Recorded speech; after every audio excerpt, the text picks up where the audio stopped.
2026 সালের বিধানসভা নির্বাচনের আগে রাজ্য জুড়ে গ্রাম থেকে শহর সর্বত্র পরিকাঠামো উন্নয়নের উপর জোর দিয়েছে রাজ্য সরকার। দক্ষিণ দিনাজপুর জেলাতেও জেলা পরিষদ, পঞ্চায়েত এবং পঞ্চায়েত সমিতির উদ্যোগে একাধিক রাস্তা নির্মাণের কাজ শুরু হয়েছে। বৃহস্পতিবার বালুরঘাটের ভারেন্ডা এলাকায় 2 কিলোমিটার রাস্তার কাজের সূচনা করেন রাজ্যের ক্রেতা সুরক্ষা দফতরের মন্ত্রী বিপ্লব মিত্র। এই রাস্তা নির্মাণে 1,01 লক্ষ টাকারও বেশি বরাদ্দ করা হয়েছে। 4টি গ্রামের মানুষের যাতায়াতের প্রধান সড়ক হিসেবে ব্যবহৃত এই রাস্তা দীর্ঘদিন ধরেই বেহাল অবস্থায় পড়েছিল, যা জনসাধারণের চলাচলের অনুপযোগী হয়ে উঠেছিল। এবার সেই রাস্তা পথশ্রী প্রকল্পের আওতায় এনে সংস্কারের কাজ শুরু করল বালুরঘাট পঞ্চায়েত সমিতি।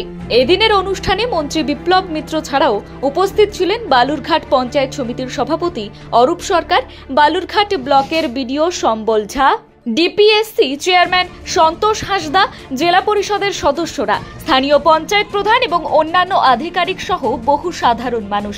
এ বিষয়ে রাজ্যের ক্রেতা সুরক্ষা দফতরের মন্ত্রী বিপ্লব মিত্র জানান, শুধু পথশ্রী দিয়ে নয়, পথশ্রী আমাদের মাননীয় মুখ্যমন্ত্রী, এটা তার নিজস্ব প্রকল্প এবং তিনি রিজার্ভ রাখেন এই ব্যাপারটা। এবং আমরা অন্যান্য যে প্রচলিত প্রকল্পগুলো আছে সেই প্রকল্পগুলো দিয়ে কোথাও উত্তরবঙ্গ উন্নয়ন দপ্তরকে দিয়ে, কোথাও জেলা পরিষদ থেকে, কোথাও পঞ্চায়েত সমিতি থেকে, কোথাও শিডিউল কাস্ট শিডিউল ট্রাইব দপ্তর থেকে, আমাদের বিভিন্ন এই যে দপ্তরগুলো আছে যারা এই উন্নয়নের কাজগুলোর সঙ্গে ডাইরেক্ট যুক্ত, তাদের দিয়ে আমরা রাস্তাগুলো স্যাংশন করিয়ে রাস্তাগুলো তৈরি করার ব্যবস্থা করে দিচ্ছি, যেগুলো এখনো পর্যন্ত হয়নি। আর যেগুলো তার মধ্য দিয়ে দেখছি যে পারা যাচ্ছে না, সেইটা আমরা আমাদের মাননীয় মুখ্যমন্ত্রীকে পথশ্রী প্রকল্পে টাকা অ্যালট করার জন্য আমরা অনুরোধ জানাই।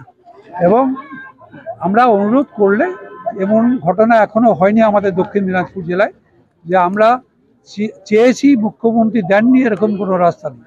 সুতরাং পথশ্রী প্রকল্প এটাও পাশাপাশি অন্য প্রকল্পের মতন। বালুরঘাট থেকে রিপন ভৌমিকের প্রতিবেদন, নিউজ টুডে।